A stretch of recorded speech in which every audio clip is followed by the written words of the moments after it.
Alright, so this is just our test recording to see how this sounds. Hopefully it sounds pretty good.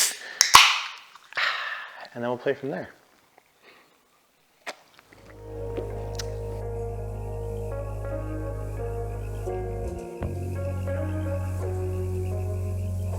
Alright, so here we are. It's kind of video I've been talking about we're gonna do, and today for you guys is January 1st. For me it's the 30th of December, but that was the plan. So here's the plan for 2022. Some cool stuff gonna happen. It's gonna be a little different. We're gonna push hard on the channel this year to try and expand it, and I'm gonna push hard for this year, see what happens, and that'll kind of determine what happens from there. Anticipating some growth because it's been going steady. My goal, at least in the next 6 months, right now I'm at 403 subscribers. I'd like to hit 500.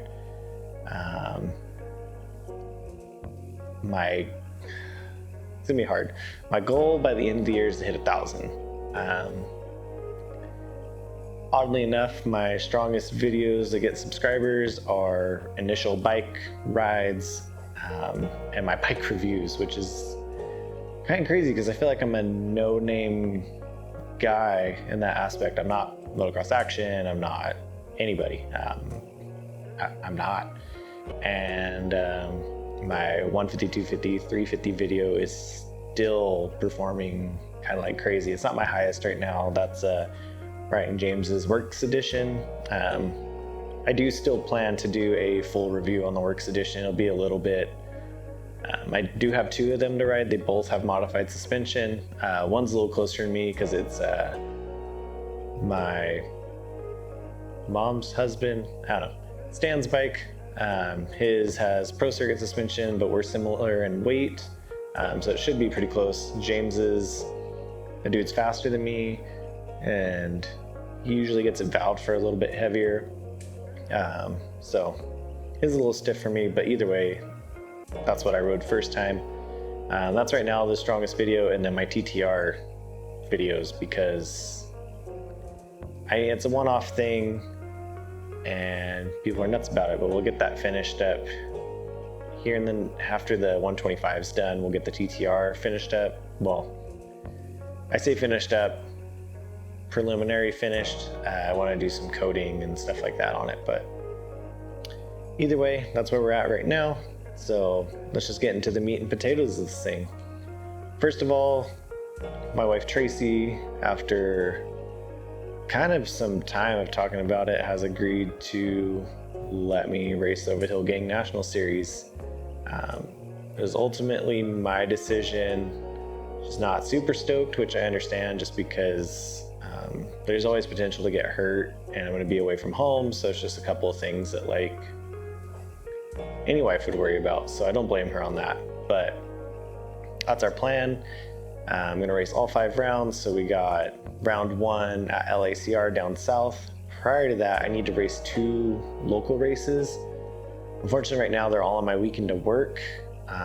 Which one I'm going to hit will depend on when I get the bike put back together. Ideally, I'd hit the one at the end of January, but I don't know if that's going to happen. And then my second one will be at Argyle in March with the Bay. It's a 2-hour drive, so it's not that bad. See if my mom or somebody wants to go with me, and whatever. We'll just have a good time and ride and just get my pre-races done so I can do the nationals, because those are my priority. I'll do a couple of local rounds, but those aren't my priority this year. So yeah, first one's LACR. That's in March. Then April, we go to Hangtown, which I don't have the time off yet, but I'm gonna make it happen. And then May is Reno, which will either be Fernley or 95A. I'm hoping Fernley because it's fun. And then we get a summer break. There's local rounds in the summer, but no nationals. And then it's the Bay National back at Hollister, my freaking arch nemesis, as usual. Every time I've competed there, I've not done great. I've had falls, I've had just dumb tire decisions, suspension, carburetor, just ill-prepared and dumb decision making. But I love the track. It doesn't love me. We're gonna go in better this year and try and do better than a 5th, because that's what I did last time. And then we go to DT1 for the final round in October. It's always close to Halloween, and we're gonna send it at DT1. My goal is to take the win in my class, at least in the overall, if not every round. It's gonna be hard, especially Hollister. LACR is probably gonna be hard on the 125 as well. Okay, let's not lie, it's a 150 now. It's probably gonna be hard. Endurance is gonna be a big thing, and not crashing. It's 4 motos per national, so it's all about consistency. But yeah, that's my goal. If I can't do that, I'll be happy to top 3 overall in the series. So some strong guys I'm competing against. We got Mike Miller, who I think took it last year in the overall. I know he's 1G this year. Currently he's recovering from injury at Vet Worlds, but hopefully he'll be ready to go. That dude comes on strong at the end of the race, which used to be my thing, but I'm so out of shape now, working on it. But you know, don't work out for 2 years, you're gonna pay. Firestone's quick. We've got, I know there's other guys that I've not raced against before, or I have and I don't know very well. We've got John, but he doesn't normally do the whole series, and a couple other people, but either way, we'll see how that goes. So that's kind of the situation with the racing. I'm planning to do bike reviews. I got a couple bikes lined up, a couple new, a couple old, a couple like 1 year old, but it's basically the same bike as you could buy right now. Yeah, gonna do a little bit of build series with the 125. I'm not very good with the shop videos, so they're gonna be kind of they'll be there, but they're not gonna be like 100% consistent like some of these guys that just pump out bike build videos. I'm not that guy. So yeah, and then kind of into the meat and potatoes of all this. I haven't released the graphics yet that Cody from All My Creations put together, but it kind of will go into this next part. First, I need to thank everybody who's going to support me this year. We've got Flow Vision back. They've been supporting me the last few years. I've done some video projects for them. Nick's a really cool guy. We don't agree on everything, but you don't have to get along and be friends. So gonna be running Flow Vision goggles again. I honestly love them. I think they're worth more than they're priced for, but I'm not gonna complain about the pricing. And then we've got Eagle Grit coming on this year. I mean, with me working on my own bike and stuff like that and washing it and all that, it just kind of makes sense to partner with them. It's not like a full sponsorship, it's discounts. You know, it's not a huge sponsor, but we'll see what happens over time. So that'll keep me cleaned up. I'll have it in the trailer, you know, here in the shop and everything, and we'll be good to go. And then we've got Cody, All My Creations, Motocross Graphics. He's done all my bikes. He hasn't done this bike yet. Well, actually they're done, but you guys haven't seen him yet. Just one thing, we're going back in black this year. Cody's done great. He always hooks it up well, and he's a great guy, and he does a lot for the community and the local races. So I'm honestly supporting the crap out of him. I don't really care about the discount. I mean, I'm happy to get one, but not a big deal. And then got DT1 and Mika. I don't have any official paperwork sponsorships or anything from them, but they've always been cool guys. They support Over the Hill Gang, especially our Valley chapter. We do the national at their track, and the filters are great, bars are great, chain sprockets are pretty solid.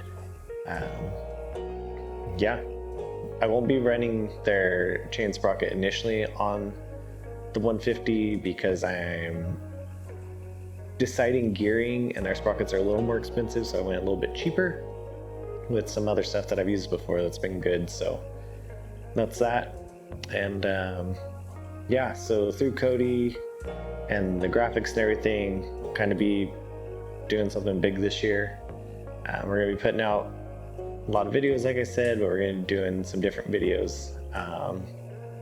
Kind of racing for a purpose this year, which is different. I'm not just, I mean, it's somewhat selfish. I'm racing for me because I love it and I've been wanting to do it, and this is kind of a dream, I don't know, year for me. I've been wanting to do all the nationals and it's happening this year.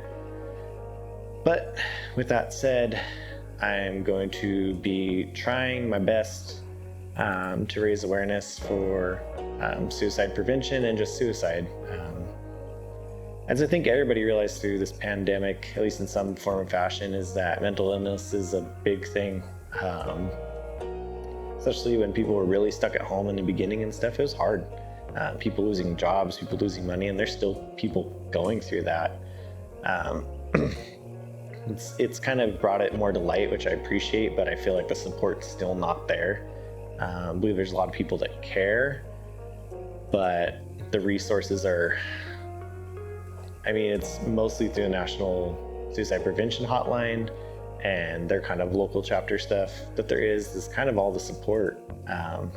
Mental health institutions are nowhere near as around as they are. I think a lot of that's due to the stigmatism with it that's happened over the years, especially early on when they were doing experiments on people and stuff to try and get them situated. But yeah, it's a plan. I'm going to be telling my story about suicide. I mean, won't lie if I didn't say at some point in time it's crossed my mind, but never in 100% seriousness. But it's more so I've been affected by it. Not everybody really knows. People, I think quite a few people know, not everybody knows, especially not everybody that watches this channel, that lost my father in 2017 to suicide. I'm not going to tell his whole story, I'm going to be honest there, but I'm going to kind of tell my going through it and what I went through. It was hard. It kicked my butt, and we're going to go more in depth in that in another video.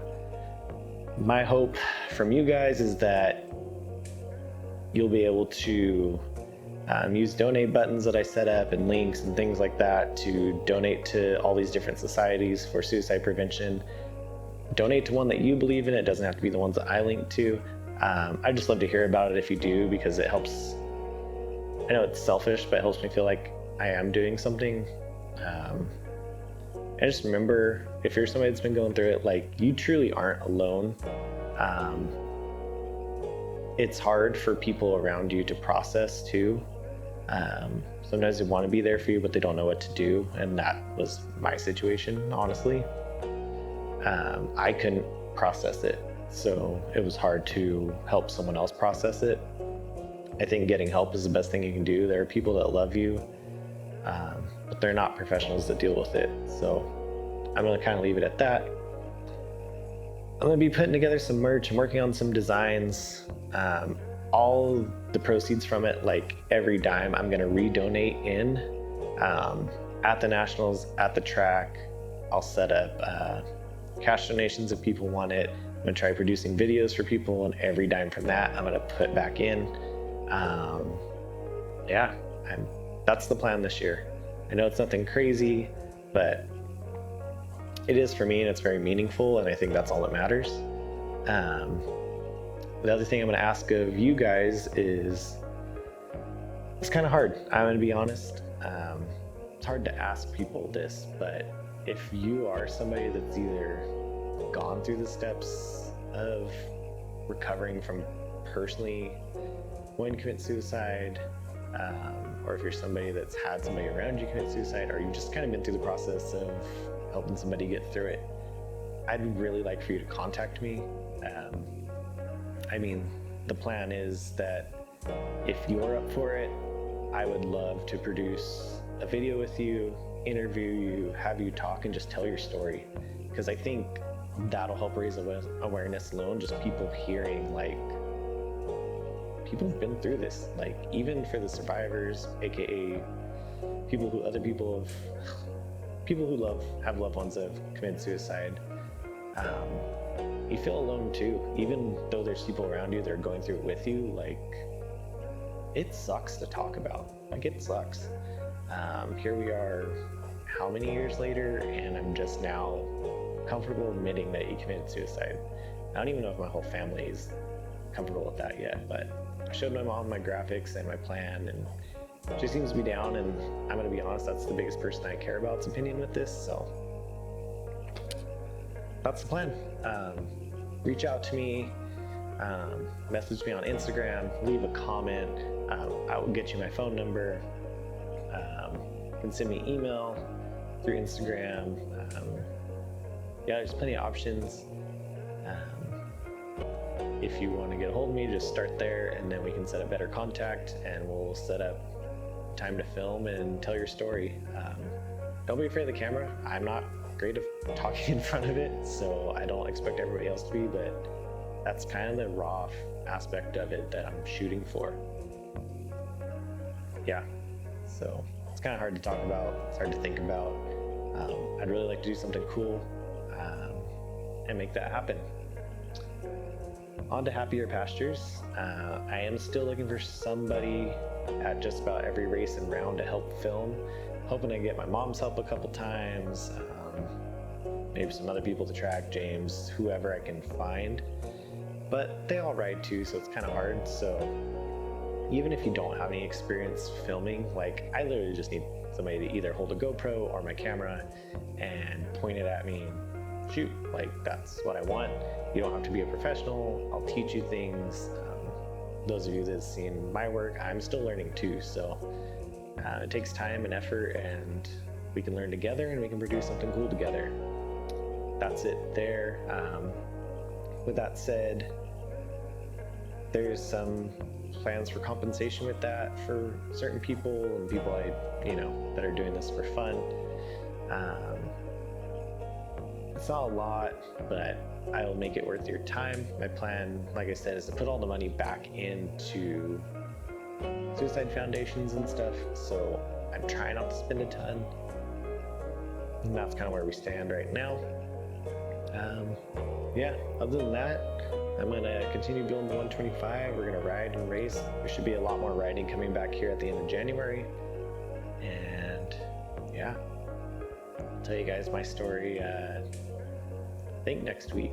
I think on the 5th, I'm gonna upload it. I was originally planning to do New Year's when this video is going up, but I kind of make this announcement on the 1st and go from there. So it feels like everybody does stuff like that, and I'm kind of doing the cliche thing, but that's what I'm gonna do, so whatever.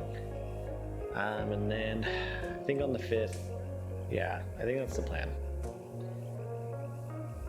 Don't hold me to that, because it might be hard to do emotionally, is upload the video on my story with surviving suicide and how it went and where I am now.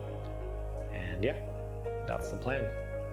I want to thank everybody that's been a friend, my family, my mom, my wife. My daughter doesn't know, anything about me yet, but I appreciate her loving me and her innocence. I love my wife for letting me do this and supporting me in this, even though parts of it are hard, but she really supports other parts of it. So my mom's been real supportive, Stan, James, everybody. So anyway, guys, I just want to say I'm looking forward to 2022. It's going to be a good year. It's going to be a good, cool year.